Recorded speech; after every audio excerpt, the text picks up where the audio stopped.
Dzina la Tate ndi la Mwana ndi la Mzimu Woyera. Amen. Ndikulandireni abale ndi alongo pano pa Tiyankhule na Ambuye. Lero ndi la Mulungu la 27 pa chaka. Tili ndi pemphero limodzi pamaso pa Mulungu wathu, limene tikufuna alimvere, alilandire, aliyankhe.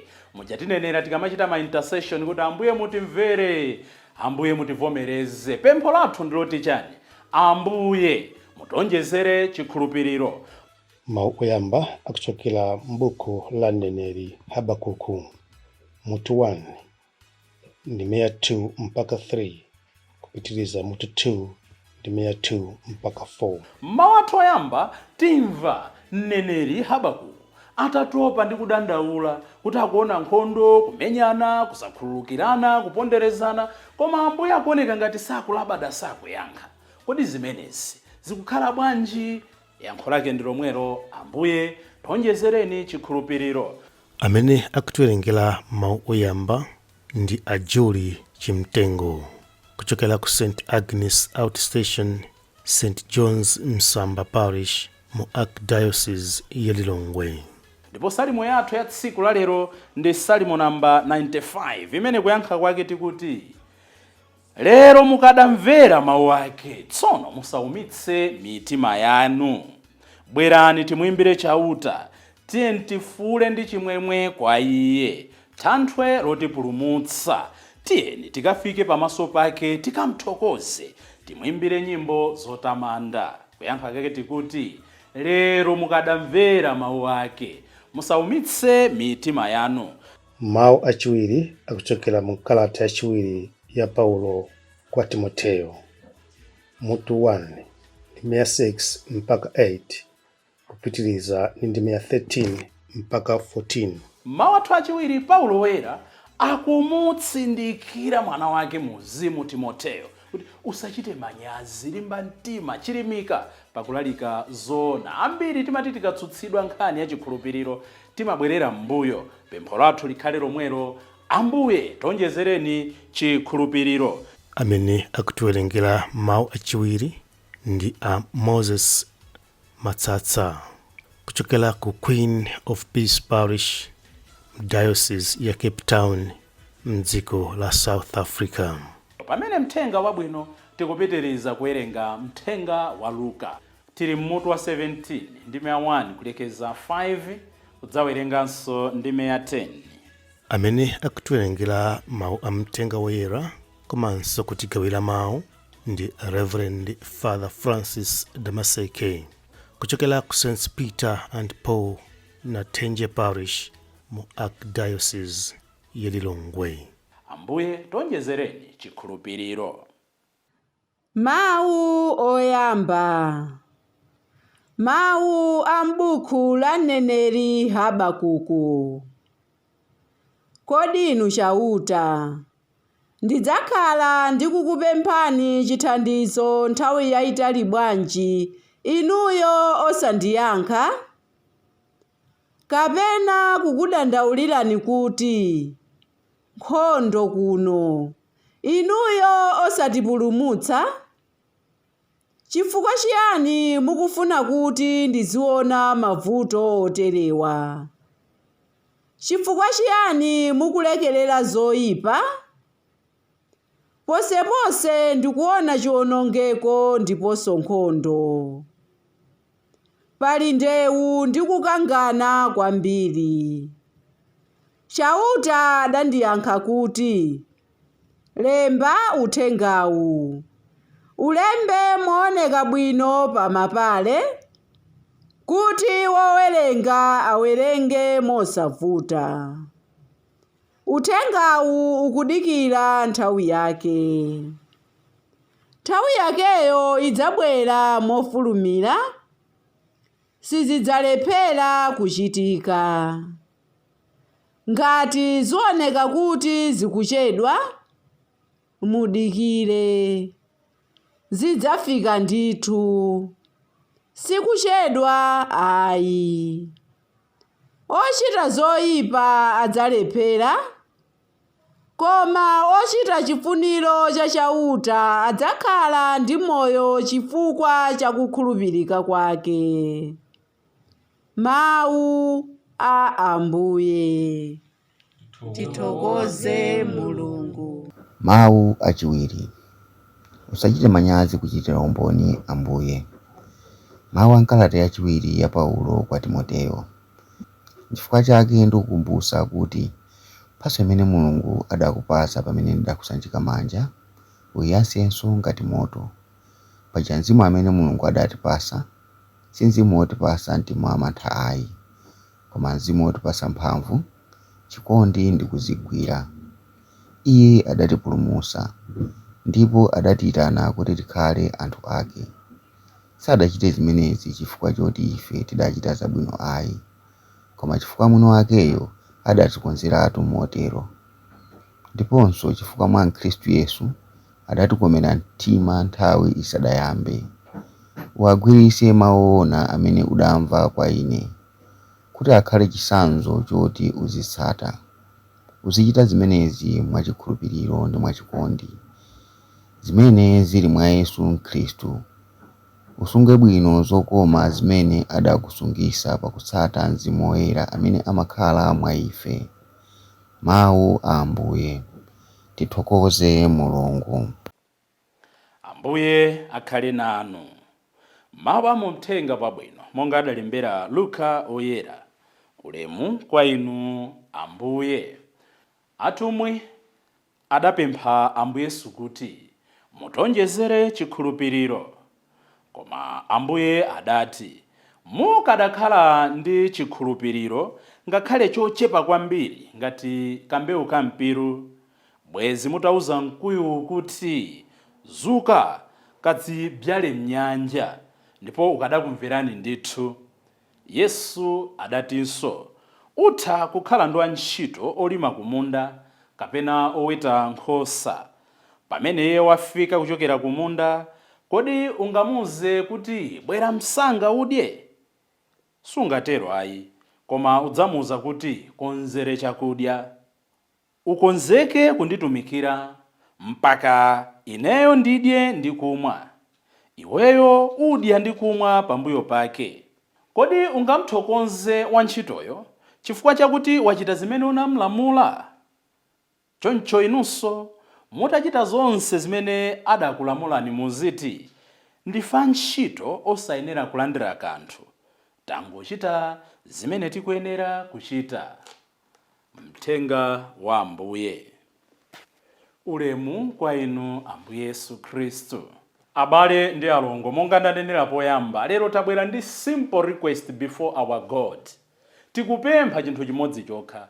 Ambuye tonjezereni chikhulupiriro. Tikuchokera kuti ophunzira Ambuye Yesu tisayiwale kuti Ambuye Yesu ayamba ulendo pita ku Yerusalemu. Ifenso tili pa ulendo, moyo wathu wa tsiku ndi tsiku tuzitenga ngati ulendo. It's a journey towards our God, towards the heavenly Jerusalem.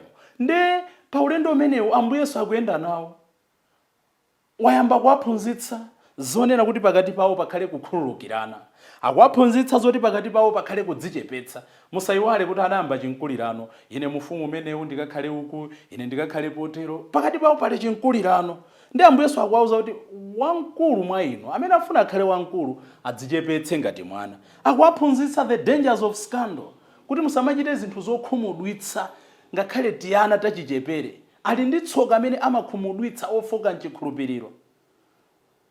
Ophunzirawa, they are reflecting on their own lives. Akuona moyo wawo kuti ndeti kuchepera kapa, ndeti kutsalira, ndesi tikuchita monga master wathu akufunira.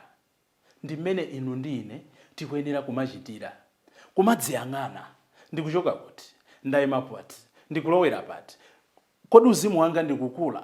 Kodi kuchokera nthawi ya Advent chaka chatha ija kufikira tsiku la lero ndayima potani mchikhulupiriro? Very soon muona kuti zowerenga zathu ziyamba kutilosera kuti tikupita kumapeto kwa chaka cha mpingo.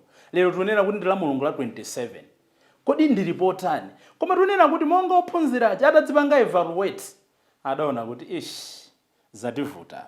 Ndeno chimene akundipangitsa chidwi ine sakunena kuti ambuye mutipatse mphamvu zoti tizitha kuchita mamirakuli kuti tikayesedwa basi zinthu zisamatigonjetse kapena anthu azitombera m'manja. Akanatha kupempha so many things, koma atakhalirana pansi, possibly through their leader Peter, akunena kuti ambuye mutonjezere chikhulupiriro. Tikawayang'ananso moyo wathu ife atumiki, ansembe, sister, brother, kandi facheya mphakati, kati matsogolera bungwe lanji, ili ndiye likhale pemphero lathu. Ambuye tonjezereni chikhulupiriro. Timachita zinthu zina zosemphana ndi zimene mpingo umayembekeza. Timachita zinthu zina zimene utumiki umayembekeza zosemphana nazo. Lero tosefe tikupempha kuti ambuye mutonjezere chikhulupiriro. Atonjezere chikhulupiriro kuti tizipempha zinthu zoyenerera. Izi zikugwirizananso kwathunthu ndi mawu athu oyamba. Mneneri Habakuku akumdandaulira chauta. Akuti ndikhala ndikukudandaulirani mpaka liti. Akuyang'ana uku ndi uku, ntchito yadampatsa ndi chauta, ntchito akuyigwira monga atuzira kumapeto kwa nthenga, nyimbo ija yotchuka timayimba ija, tikachita zonse tizingoti ndifa ntchito chabe. Ndi Habakuku akudandaula m'malo mwa anthu. Akuona nkhondo sikutha, kuponderezana. Chimene akuchita iye akugwada nkumamuwuza ambuye, taonani anthu ozunzikawa, taonani anthu anu akuponderezedwa, taonani anthu anu akuberedwa, taonani anthu anu akulira. Ndakuti Mose wayambira Habakuku, chauta kukhala ngati sakulabadako. Chauta khala ngati sakuyankha. Ndiye watopa. Koma mkatikati mwake mwakuliramo. Akuti ambuye chauta akumuyankha. Kuti usadandaule. Zimene ukufunazi zipherezera, koma kupherezera kwake posachedwa. Ndakuti Habakuku wakhala akudikira posachedwa zaka nkumatha, anthu ena nkumakalamba, anthu ena nkumamwalira, anthu opondereza nkumangochulukira. Ndi Habakuku akudabwa, kodi posachedwapo pafika liti? Utu ndiye moyo wathu. Nchifukwa kuti ambuye atonjezere chikhulupiriro. Today's first reading ikukamba za moyo wa ambiri mwa ife. Taganizire na amayi amene apempherera amuna awo kuti asinthe makhalidwe. Ampempherera mwana wawo wovuta. Banja limene kudachuluka nsembe. Mukapeza kuti kuli mwana wina amene amachita anthu akati uyu ndi m'bale wa nsembe uja. Anthu onse kuomba m'manja. Wansembe kupemphera, manovena, malitaniya, osiyanasiyana. Ambuye angoti ndikuyankha posachedwa. Muganizire munthu amene wakhala mchipatala zaka zitatu. Wapemphera ndalama zonse zimene adaseva zatsogololana zatha, mabizinesi agwa, banja nkumata ambuye tatimvereni, tatiyankheni, munthu timadalira ndi uyuyu. Ndi ambuye akunena kuti ndikuyankhani posachedwa. Kati mazimvetsa bwanji? Talira tatopa ngati dziko. Chichokereni nthawi ya demokrasi. Amati akabwera yawa atilonjeza izi, achoka abwera yawa atilonjeza izi, achoka abwera yawa atilonjeza izi, mpaka ena afika ponena kuti anasiya nkuvota komwe. Ambuye akuti ndikuyankhani posachedwa. Tsono kuti timve mawu amenewa ambuye chautawa, tikusowekera poyamba tikonze mitima yathu kuti atonjezere chikhulupiriro. Mawu ambuye kuti ndikuyankhani posachedwa sangamveke ngati tilibe chikhulupiriro. Mnyamata amene adachoka ku college, amene wakhala kupanga ma application ntchito zosiyanasiyana, amene wakhala kuyesetsa ma business, akuyenera ambuye amuonjezere chikhulupiriro kuti adziwe kuti amuyankha posachedwa. Mtsikana amene wakhala kufuna banja nthawi yayitali, aphunzire kupempha chikhulupiriro kwa ambuye kuti amuonjezere chikhulupiriro chokuti adziwe kuti ambuye ali ndi nyengo yake, ali ndi mthetho wake, ali ndi nthawi yake. Komano pali zinthu zingapo zoti tiziganizire pamene tikumpempha ambuye atonjezere chikhulupiriro, pamene so tikufuna monga Habakuku uja kuti ambuye aonetse posachedwa pake. Choyamba Habakuku akutionetsa kuti Chikhristu kapena nkhani ya chikhulupiriro is never a private affair. Akupempha atosati zopemphera za nyumba yake, akupempherera anthu ena. Ngati ambuye afuna atonjezere chikhulupiriro, tikhale nawo mtima omafunira ena zabwino, wishing others well. Chachiwiri, kuti ambuye ayankhe posachedwa patu. Habakuku kuti adamuyankha, ndadamuza kuti posachedwa pachitika, koma mmene ambuye adayankha, adanena kuti tsono Aisraeli amene okuadandaulirawo ndapereka m'manja mwa anthu aku Babeloni, amene awazunza awakwapule, kenaka adzatembenuka mtima ndi kubwerera kwa inu. Ndi Habakuku is confused. Kuti tu Ababelonian mukunenawo, nde they are worse. Akuona ngati kuti pemphero lake lija m'malo momuyankha, Mulungu akumuchita chipongwe. Zilipo nthawi zimene inu ndi ine Mulungu akayankha, timuona ngati watichita chipongwe. Kama Mulungu akamachita zinthu, amachita mu nthawi yake, komanso kawirikawiri munjira zimene ife sitingathe kumvetsa. Ababeloni aja ndi amene anathandiza Aisraeli kuti azindikire chikondi cha Mulungu. Tatiyeni lero ngati Paulo mmawu athu achiwiri timuuze Ambuye kuti atationjezera chikhulupiriro tisachite manyazi kutsirira umboni chikhulupiriro chikatolika chikhristu kati mapemphera mpingo wanji, tisachite manyazi kunchitira Ambuye Yesu. Moyo wathu wonse ununkhire chikhristu, zovala zathu, galimoto yathu, njinga yathu, business yathu, kadere ndi shop zizioneka. Simachititsa chidwi ukapita nyumba ya Khristu kupeza zolembalemba Jesus is the king of this house. Umachita zoti ndafikadi nyumba imene ikumveka fungo, zoyera mtima tizike pambali koma zooneka ndi maso. Nde tiliponso ena tikalowa m'nyumba mwanu zongopachika zithunzi za ku UK zakuti ayi sikulakwitsa kumakhala ndi zinthu zoti tizikumbukira, koma tizimulola Ambuye monga Timoteyo akumulangizira lero. Chikhristu chathu chizimunyadira poyerayera. So mwachidule la Mulungu la 27 Mulungu akuti chani m'mawu ake? Zinthu zinayi. Choyambirira tikhale ndi chikhulupiriro pamene tikuyembekeza. Have faith while waiting for something, waiting for promotion, waiting for a child, waiting for healing, waiting for peace, waiting for everything. Tikhale ndi chikhulupiriro. Chachiwiri tizinena pemphero momasuka moona. Pa Chingerezi an honest prayer. Habakuku amakhanga takunkalipira Mulungu. He was frustrated. Go before God the way you are. Pitani kwa Mulungu mujamanira la Teresa wa kwa Avira, as naked as you are. Osabisa china chilichonse. Chachitatu tsiku la lero mawu ake akutionetsa kuti tizivomera njira za Ambuye. Accept God's means. Ababeloni amene anaoneka ngati akukwapula Israeli ndi amene adathandiza kuti azindikire kukula kwa chikondi cha Mulungu. Ndipo chotserezera afuna tionetse kuti suffering is a teacher, yet we don't learn from the suffering itself. Kunena kuti kuvutika, misozi ndi mphunzitsi, koma kawirikawiri inu ndine sitimafuna kuphunzira pa misozi ya ena kapena pa misozi imene tadutsapo kale. Pazonsezo tsono tikuti Ambuye tionjezereni chikhulupiriro, m'dzina la Atate ndi la Mwana ndi la Mzimu Woyera. Amen.